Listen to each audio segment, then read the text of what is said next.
السلام علیکم ورحمۃ اللہ۔ حاضرین جمعہ،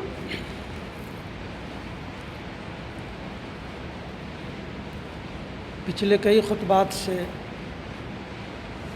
میں آپ کے سامنے وبائی بیماری کے تعلق سے مخاطب ہوں۔ پچھلے خطبہ ہم نے حفظان صحت یعنی صحت کی بیداری کے تعلق سے آپ سے مخاطب ہوا تھا کہ نبی کریم صلی اللہ علیہ وسلم نے حفظان صحت پر یعنی صحت کی بیداری پر، ہیلتھ اویئرنیس پر بیش بہا کام کیا اور کما حقہ کامیاب بھی ہوئے۔ اور تاریخ اور سیرت کی کتابوں میں ہمیں ملتا ہے کہ نبی کریم صلی اللہ علیہ وسلم کا یہ مشن اس قدر کامیاب ہوا کہ اس وقت کے اطباء، ڈاکٹرز یا حکیم جاب لیس ہو گئے۔ کوئی بیماری نہیں پڑتا تھا، لہذا ڈاکٹر کی ضرورت ہی نہیں تھی۔ تو اس تعلق سے ہم نے آپ کے سامنے کچھ گفتگو کی تھی۔ آج ہمارا موضوع ہے اسلام، حفظان صحت اور علاج۔ اللہ تبارک و تعالیٰ نے قرآن مجید اور احادیث مبارکہ میں بیش بہا جگہوں پر شفا اور دوا کے تعلق سے آیات کا نزول فرمایا ہے۔ وہ شفا ایک طرف دل کے روگ، برائیاں، بیماریاں اور آلودگی سے شفا ہے، تو وہیں جسمانی اور بدنی بھی صحت ملی ہے۔ نبی کریم صلی اللہ علیہ وسلم نے قرآن مجید اور حدیث کو ہی اسوہ مان کر، طریقہ مان کر کام کیا اور آپ صلی اللہ علیہ وسلم کامیاب ہوئے۔ اور اس تعلق سے پہلے تو وہ حدیث جسے ہم نے پچھلے خطبہ کیا تھا کہ جو بخاری کی حدیث ہے، حدیث نمبر 847 کہ ما انزل اللہ من داء الا انزل له شفاء، صحیح بخاری جلد دوم حدیث نمبر 847 کہ اللہ نے ایسی کوئی بیماری نازل ہی نہیں فرمائی جس کی دوا ساتھ میں نہ بھیجا ہو۔ اللہ نے کوئی ایسی بیماری بھیجی ہی نہیں جس کی دوا ساتھ میں نازل نہ فرمایا ہو۔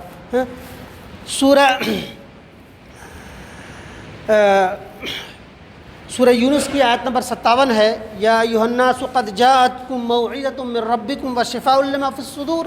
وہدی ورحمۃ للمؤمنین، کہ اے لوگو، تمہارے رب نے تمہارے لیے رب کی طرف سے ایک ایسی چیز آئی ہے جو نصیحت ہے اور دلوں میں جو روگ اور بیماریاں ہیں ان کے لیے شفا ہے اور رہنمائی کرنے والی ہے اور رحمت ہے ایمان والوں کے لیے۔ دوسری جگہ فرمایا سورہ بنی اسرائیل آیت نمبر 82 میں وَنُنَزِّلُ مِنَ الْقُرْآنِ مَا هُوَ شِفَاءٌ وَرَحْمَةٌ لِلْمُؤْمِنِينَ وَلَا يَزِيدُ الظَّالِمِينَ إِلَّا خَسَارًا، کہ یہ قرآن جو ہم نازل کر رہے ہیں مومنوں کے لیے سراسر رحمت اور شفا ہے، اور ظالموں کو سوائے نقصان کے اور کوئی زیادتی نہیں ہے۔ ظالم یہاں کہا اسلام کے علاوہ، مسلمان کے علاوہ لوگ نہیں، ظالموں کے لیے، ان کے لیے نقصان کے علاوہ کچھ بھی نہیں ہے۔ اس سے پتہ چلا کہ اسلام، مذہب اسلام یا اس کے ماننے والے دیگر مذاہب کے دشمن ہرگز نہیں ہو سکتے، ظالموں کے اگرچہ وہ اس کے ظالموں کے لیے ننگی تلوار ہے۔ اس سے یہ پتہ چلا کہ کوئی مذاہب کے لوگ مسلمان کے عناد اور دشمن نہیں ہیں، بلکہ ظالم جو بھی ہو، خواہ وہ مسلم ہو، کافر ہو، اللہ کو ماننے والا اور نہ ماننے والا، سب اللہ کے شہروں کے نزدیک وہ ہے۔ حاضرین، پھر دوسری جگہ اللہ تبارک و تعالیٰ نے فرمایا، تیسری جگہ سورہ حامیم سجدہ میں قل هو للذین آمنوا ھدی وشفاء والذین لا یؤمنون فی آذانہم وقر علیہم عمی واولئک ینادون من مکان بعید۔ سورہ حامیم سجدہ آیت نمبر 44 کہ اے نبی آپ کہہ دیجئے کہ یہ تو ایمان والوں کے لیے ہدایت اور شفا ہے۔ شفا وہی دوا کو کہتے ہیں، اور ایمان نہیں لائیں اور ان کے کانوں میں تو بہراپن، بوجھ اور اندھاپن ہے، یہ وہ لوگ ہیں جو کسی دور سے کوئی آواز لگا رہا ہو اور اسے آواز پہنچتی ہی نہیں ہے، یعنی ان کی عقل و خرد کے در کھلتے ہی نہیں ہے، یہ عقل فہم میں ان کا وہی ان کی مثال ایسی ہے کہ کوئی داعی ہے جو اللہ کی طرف بلا رہا ہے، کوئی شفا اور رحمت کی طرف بلا رہا ہے، لیکن وہ ایسی سنتے ہیں جیسے ہلکی آواز بہت دور سے لگی ہو، اور یہ ان ظالموں کو اللہ تعالیٰ ہدایت دیتا ہی نہیں جو اس پر۔ حاضرین، جیسا کہ بتایا گیا کہ ما انزل اللہ داء من شفاء، کہ اللہ تبارک و تعالیٰ بیماری کے ساتھ ہی اس کی دوا بھیجتا ہے۔ تو طبی نقطہ نگاہ سے مسلسل تحقیقات، ریسرچ اور شودھ کا جاری رکھنا اور ہر بیماری کا علاج ڈھونڈ نکالنا ایک مسلمان ہونے کے ناطے ہم پر فرض عین ہے، ایک مسلمان ہونے کے ناطے فرض عین ہے۔ حدیث مبارکہ میں نبی بنی نوع انسان کو ہر مرض کی دوا کے باب میں مسلسل ریسرچ اور شودھ کا پروسیس جاری رکھنے پر آمادہ کرتا ہے۔ یہ تصور کے بعد بیماریاں کلیتاً لا علاج ہے، اس تصور کو اسلام نے قطعی طور پر بے بنیاد قرار دیا ہے۔ اسلام نے قطعی طور پر کہ کوئی بیماری لا علاج ہے بے بنیاد قرار دیا ہے۔ اپنے تحقیق اور ریسرچ سے مرض کا علاج دریافت نہ کر سکنے پر مرض کا لا علاج قرار دینا اسلامی نقطہ نگاہ میں عین جہالت ہے، جہالت کا جاہل سے تشبیہ دی جو گنوارپن ہے کہ تو اسلام یہ جدید میڈیکل کی بنیاد 1810 یا 15 کے بعد ہوئی۔ 1810 سے 15 کے بعد نبی کریم صلی اللہ علیہ وسلم نے 1400 سال پہلے، اور کہا جائے اس سے بھی پہلے، بہت سارے انبیاء تھے جو بیماریوں کا علاج تھا۔ نبی کریم صلی اللہ علیہ وسلم نے اس مشن کو 1810 وغیرہ کا واقعہ ہے کہ یہ نیو میڈیسن جو جس کو ایلوپیتھ کہا جاتا ہے اس کی ایجاد ہے۔ اس سے پہلے لوگ بیمار پڑتے تھے تو کہاں علاج ہوتا تھا، اور بیماریوں کی شرح بہت کم تھی، تو وہ کہاں تھی؟ وہی نبی کریم صلی اللہ علیہ وسلم کی بتائی ہوئی اصول کے مطابق لوگوں نے عمل کیا اور صحت یاب ہوئے، اور کہا جاتا ہے کہ کوئی بیماری ہی نہیں پڑتے تھے مدینہ کے وہ اس میں، چنانچہ ڈاکٹرز کے، اطباء اور حکیم کی ضرورت ہی نہیں پڑتی تھی۔ حاضرین، حفظان صحت میں نبی کریم صلی اللہ علیہ وسلم نے انسان سے دریافت کی، فرمایا، اپیل کی، گزارش کی کہ دیکھو انسان کے صحت کا دار و مدار اس کے غذا پر ہے، غذا، کھان پان، رہن سہن۔ نبی کریم صلی اللہ علیہ وسلم نے پچھلے ہفتہ فرما ہی دیا تھا، یا ایھا المدثر قم فانذر وربک فکبر، کہ اب تم اپنے کپڑوں کو پاک رکھ، گندگی اور آلودگی کو چھوڑ دے، جسمانی بھی، بدنی بھی، روحانی بھی، نماز کے لیے یا اور بھی عبادات کے لیے آپ کے لیے پاکیزہ رہنا، اچھے انوائرمنٹ میں رہنا حد درجہ ضروری ہے۔ اللہ تبارک و تعالیٰ آپ کے عمل کو، آپ کی عبادت کو قبول نہیں فرماتا، تو وہ تو نبی کریم صلی اللہ علیہ وسلم نے فرما ہی دیا۔ لیکن اللہ کے نبی صلی اللہ علیہ وسلم نے فرمایا کہ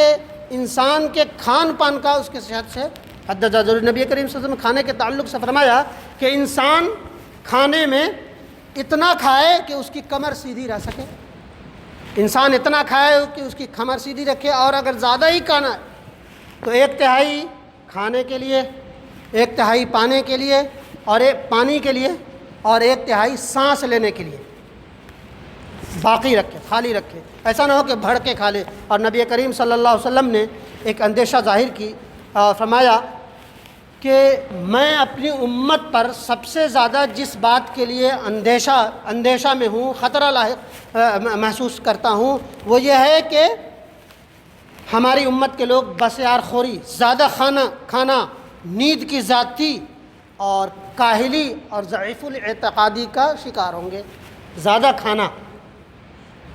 بہت زیادہ کھانا، سب سے کہا جائے کہ ان کا دسترخوان بڑا وسیع ہے، کھان پان میں کوئی سمجھوتا نہیں کرتے۔ بچے جاہل کیوں نہ مر جائیں، بیوی بیمار سے کیوں نہ مر جائیں، لیکن ان کے کھانے پہ، دسترخوان پہ اعلیٰ مرغوبات ضروری ہے۔ تو کہا نبی کریم صلی اللہ علیہ وسلم نے وہ اندیشہ آج سے 1400 سال پہلے ظاہر کی تھی کہ اب بسیار خوری، کہ زیادہ کھانا، نیند کی زیادتی، اور نیند کی زیادتی ہے تو کاہلی، سستی، اور پھر ضعیف الاعتقادی، بات پر وہ یہ ہو گیا، وہ ہو گیا، علاج کی طرف نہ بھاگنا، اور یہ کر دیا، وہ کر دیا، یہ مسلمانوں میں بھی عام طور پہ یہ ہے۔ اور یہ بات بسیار خوری کے تعلق سے ہیلتھ آرگنائزیشن کا ایک وہ ہے ڈیٹا ہے کہ انسان دنیا میں کم کھانے سے کم مر رہا ہے، زیادہ کھانے سے زیادہ مر رہا ہے۔ یہ صحیح ڈیٹا ہے کہ زیادہ کھا کر کے انسان زیادہ مر رہا ہے بنسبت کم کھانے کے۔ زیادہ کھا کر کے طرح طرح کی بیماریاں 50 کے پار ہوئے، ڈائبٹیز، ہارٹ اور نہ جانے کون کون سی بیماریاں ہیں۔ تو کھانا ہر بیماریوں کی جڑ ہے۔ نبی کریم صلی اللہ علیہ وسلم نے اور بھی دوسری جگہ پہ فرمایا کلونجی کے تعلق سے کہ بخاری، مسلم اور ابن ماجہ کی روایت ہے، ابو ہریرہ راوی ہیں کہ رسول صلی اللہ علیہ وسلم نے فرمایا کہ موت کے سوا کلونجی میں ہر چیز کا علاج ہے، موت کے علاوہ ہر چیز کا علاج ہے۔ نبی کریم صلی اللہ علیہ وسلم سے کلونجی جس کو کہتے ہیں کالا سا تل کے سے اور بھی چھوٹا ایک وہ ہے جس میں بہترین شفا ہے، اور اس پہ بہت شودھ ہوا ہے، بہت سی ریسرچ ہوئے ہیں، یورپ میں بھی اب ہو رہا ہے۔ نبی کریم صلی اللہ علیہ وسلم تو آج سے 1400 سال پہلے فرما دیا تھا، لیکن اب اس پہ بھی کام ہو رہا ہے۔ ایک صحابی طارق بن سوید ہیں جنہوں نے بغرض دوا کے غرض سے شراب بنانے کی اجازت چاہی، شراب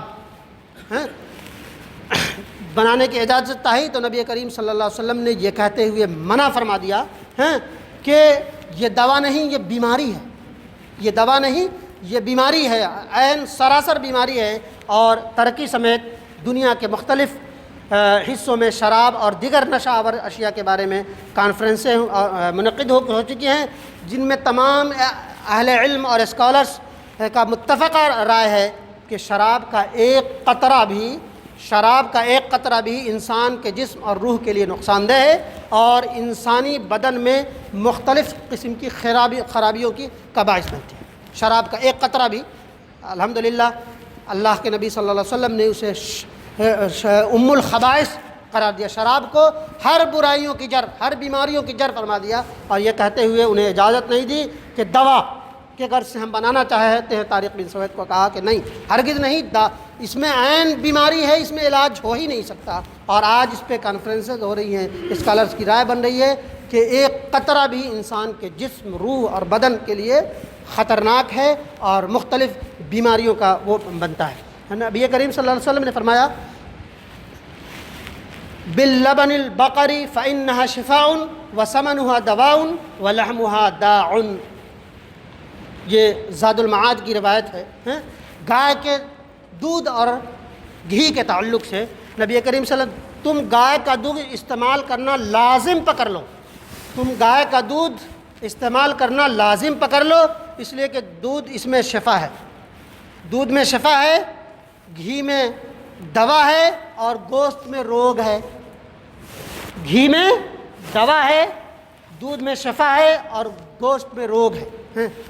یہ نبی کریم صلی اللہ علیہ وسلم نے آج سے پہلے یہ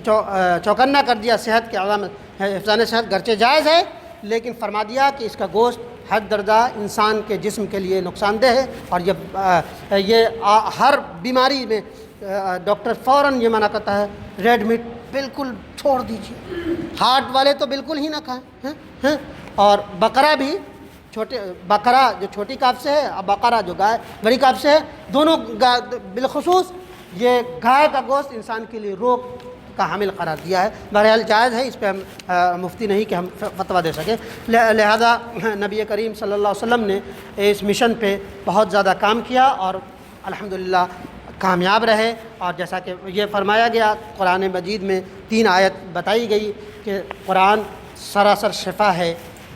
رحمت ہے اور دوا ہے، تو انسان کے لیے ایک تو روحانی آلودگی سے شفا پاتا ہے انسان، بیماری، گندگی، برائی،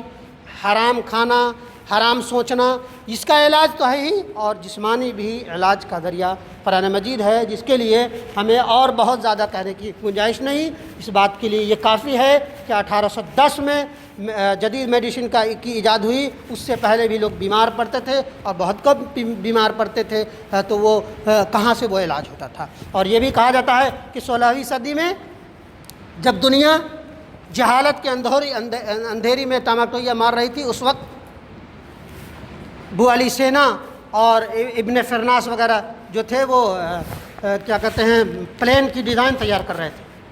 اور اس کے لیے بھی آپ ایک مولوی پہ یقین نہیں کرتے تو ہیلری کلنٹن کی وہ کتاب جسے 1001 انوینشن کے نام سے ہے اسے ضرور پڑھیے آپ، کہ 1001 ایجادات جو مسلمانوں نے کی ہے، جس میں آپ کو خلاصہ طور پہ مل جائے گا کہ جب پوری دنیا جہالت کی تاریکی میں ٹامک تو یہ مار رہی تھی، اس وقت مسلمان اور اسلام کے ماننے والے یہ چیزوں کی ایجاد ڈال رہے تھے، جس میں دوا، علاج، صحت، علم، اور کیا کہتے ہیں وہ ابن فرناس جو پیراشوٹ لگا کے 1.5 کلومیٹر دوڑے تھے، گھٹے ان کی پاؤں ٹوٹ گئی تھی، لیکن سب سے پہلا جو وہ تھا ہوا میں اڑنے کا، وہی اللہ تبارک و تعالی ہمیں اور آپ سب کو اپنے کھوئے ہوئے وقار کی طرف قدم بڑھانے والا بنائیں، اور کسی بھی بیماری کے علاج کھوج نکالنے والا بنائیں۔ لیکن یہ محرومی ہے کہ ہم ہاتھ پر ہاتھ دھرے ہوئے دوسرے کے منتظر ہیں کہ دوا کا ایجاد ہو تاکہ ہم بھی شفا یاب ہیں، اور اس میں کوئی وہ نہیں ہے، صرف بسیار خوری، کھانا اور کھانا اور جہالت کی طرف قدم۔ اللہ تبارک تعالیٰ ہمیں کہنے اور سننے سے زیادہ عمل کی توفیق دے، آمین یا رب العالمین۔